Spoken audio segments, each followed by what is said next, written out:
Most people think brain decline happens suddenly. Somewhere in your 60s or 70s, memory starts fading, focus weakens, and that's just aging. But there's one habit destroying your brain right now, today, and you probably don't even realize you're doing it. It's not junk food.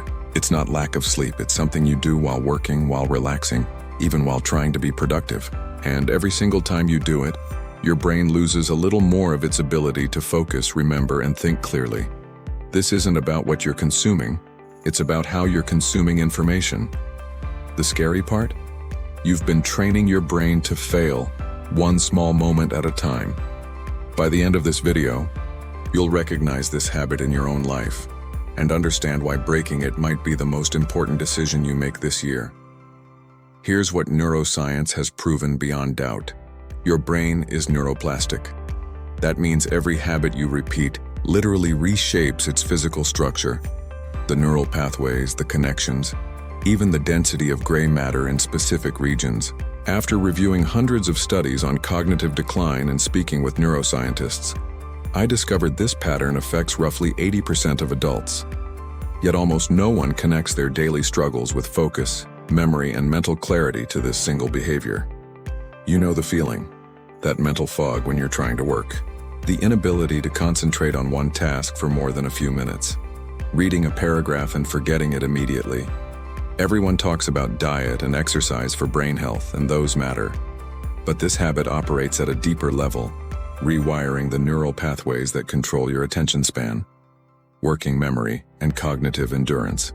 In this video, I'm going to show you the science behind what's happening and give you practical solutions you can use today. Not theory, but actionable steps to reclaim your mind. So what is this habit? It's constant context switching and fragmented attention, multitasking, rapid app switching, notification-driven behavior. We believe we're being efficient by juggling multiple tasks, staying connected, and keeping up with everything at once.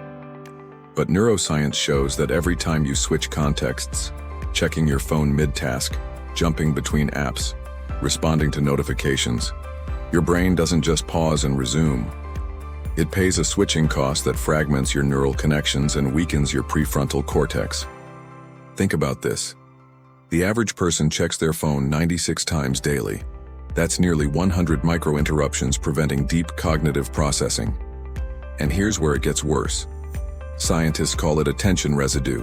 When you switch tasks, parts of your attention remain stuck on the previous task, reducing your brain's processing power with each switch. One interruption seems harmless, right?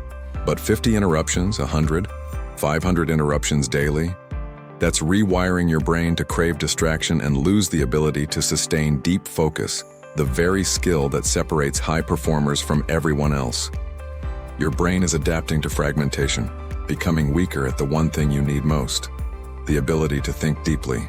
Most people think their declining focus is just aging or stress. They don't realize they've literally trained their brain to operate in fragmented, shallow processing mode. Let me break down exactly what's happening inside your skull. First, your prefrontal cortex, the brain region responsible for executive function, decision-making, and focus, becomes less efficient with constant switching. It's like a muscle that atrophies when you stop using it properly. Second, dopamine dependency. Each notification, each app switch, triggers a small dopamine hit. Your brain starts craving these micro-rewards, creating an addiction loop that makes sustained attention feel uncomfortable, even painful. Third, memory consolidation disruption. Constant interruptions prevent your hippocampus from properly encoding short-term experiences into long-term memory. That's why you forget what you just read. Your brain is literally being rewired from a deep-diving research submarine into a shallow surfing speedboat, fast, reactive, but incapable of going deep. Here's a shocking statistic.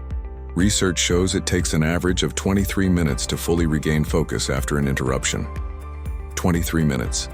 Most people never achieve deep work in an entire day. The result? Reduced creativity, poorer problem solving, increased anxiety, and that haunting feeling that you're always busy but never truly productive or present. This is the cost of fragmented attention. Here's the good news. Neuroplasticity works both ways. Just as this habit damaged your brain's architecture, intentional practices can rebuild it. Start with time blocking and zero interruptions. Use the 90-minute deep work protocol, phone in another room, single task focus, training your brain to sustain attention again.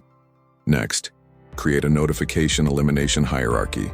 Delete non-essential apps, disable all non-critical notifications, and build pull systems instead of push interruptions. You decide when to check things, not your phone. Third, practice daily attention training. Just 5 to 10 minutes of focused meditation or single-task practice strengthens prefrontal control. You're not broken. Your brain is just responding to the environment you've created. Change the environment, change your brain. Most people notice improved focus within 2 to 3 weeks, with significant cognitive restoration after 90 days. This will feel uncomfortable at first. Your brain will crave the dopamine hits, resist the stillness, demand distraction. But that discomfort is proof you're rewiring toward clarity. Every moment of resistance is your brain rebuilding the pathways you thought were lost. This is how you take your mind back. Your brain isn't a machine. It's adaptive, responsive, and waiting for you to reclaim it. Every hour you delay is another hour of fragmentation. Start with one change today. Turn off notifications for the next 2 hours and experience what focused thinking feels like again. If this resonated, subscribe for more neuroscience-backed strategies to optimize your mind. Drop a comment sharing which habit you're breaking first. I read everyone.